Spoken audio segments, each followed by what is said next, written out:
Equity, alrighty-o. So what's equity? Let's give us a quick summary of equity, and then Yeah, so equity is basically the difference between the property value and the loan you have over that property. So, example, you've got a $500,000 loan on a $1 million property. You have $500,000 in equity.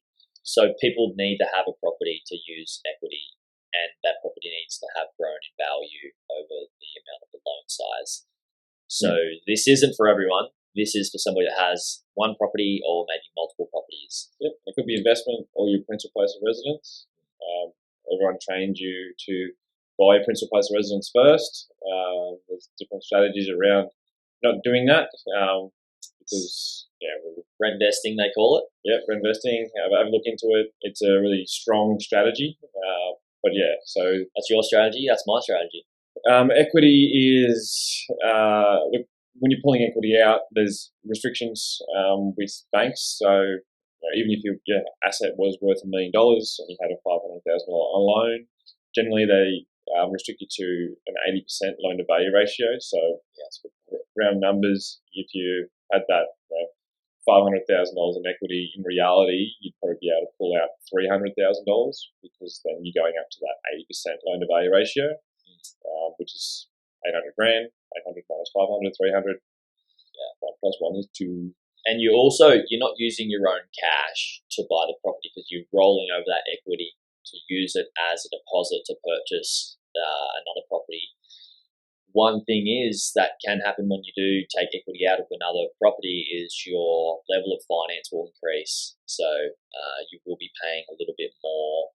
You'll have a higher loan than you previously did, but it allows you to secure another property at the current market price before it grows. So it's a winning formula for a lot of people. Some people don't like to do it because they don't like to increase their debt levels. I totally get that. It depends on how you want to run your property portfolio and your strategy for growth, right?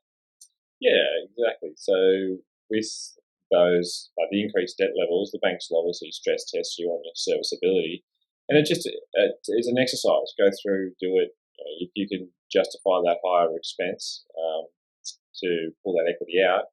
A classic calculation that I do with my cash flows for investors is if you're pulling equity out of your principal place of residence, as an example, or another property, the purchase you're going to go through, you're actually doing 100% loan to value ratio because you're using total debt. You're getting debt on the property through the loan.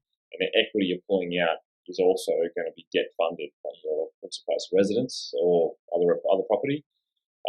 And then you add on your stamp duties and your legals. So generally that's an extra 5%, 5 to 6% of your of the purchasing costs, call them. So the loan to value ratio on this investment generally sits around 105 to 106% as a loan to value, as a debt component, because you're taking, say you take out 80k of equity, you're taking that 80k and putting that back into the finance. If you're taking 80k out of your PPR, the place of residence, then you are putting another 80k of debt on that principal place of residence by taking that 80k and using it to buy another property. Yeah, and what that's doing is it's going to diversify your risk. You've now got 2 new properties. You've also got that income generation from the rental income. So, you run those cash flows and you can see that if you're running on a 6.2% interest rate, then what is the holding cost going to be on that property on that loan to value ratio? And then you can just go look, and it might sit around. I mean, you can for a 9% gross yield on a lot of properties, they're actually paying for themselves. And that's a strategy which we can do in this current Australian market. It's quite difficult with interest rates at that 6+% range, but there's always an investment there, but you just got to be mindful of don't just run around chasing cash flow because it's the capital growth that's going to help you continue to grow your portfolio as well. It's a good balance between the both, and everyone's circumstance is different, right? Like, this is just general advice. Once again, disclaimer. Yeah. Other households have a higher income component. They might have a higher risk tolerance. So it's got to suit the individual at the end of the sometimes, it's a bit more risk to get into the market, doing these, what we're talking about here, not using your own cash, it might be a little bit more risky for you to get into the market because you're not using your own cash, but you're also going to get a higher reward. And then eventually, as you grow your property portfolio and the more, assets you have and more value you have in your property portfolio, maybe you want to bring your debt levels down that way. There's a really good quote that I got from a mate of mine, Owen, who he got from his wealth creation mentor, who said, for wealth creation, we need concentration. For wealth preservation, we need diversification. And I thought that was a really good one to remember when, at the start of your deal, you're trying to grow wealth, just concentrate on like one thing or one asset until you start to build that up, and then you can diversify into other assets. Yeah, I mean, I was having a session with a client yesterday, actually.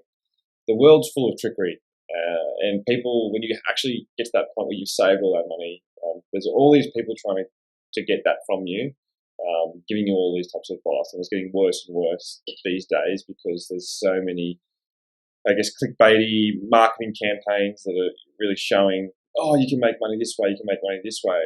And I just pull back. I got pretty deep into that. I have been deep into that for the past probably 10 years of my life. And there's no get rich quick. Like, there's obviously people that do that, and they're the poster child for certain strategies, but there's a lot that goes into it, and that's what going into what Joe was saying, which is just pick a lane and just become proficient at it and know it. And if you don't understand it, don't invest in it. That's kind of what it is. Yeah, and if you listen to this podcast, it sounds like you're going to be picking property. So, just lean into it and get the right people on your team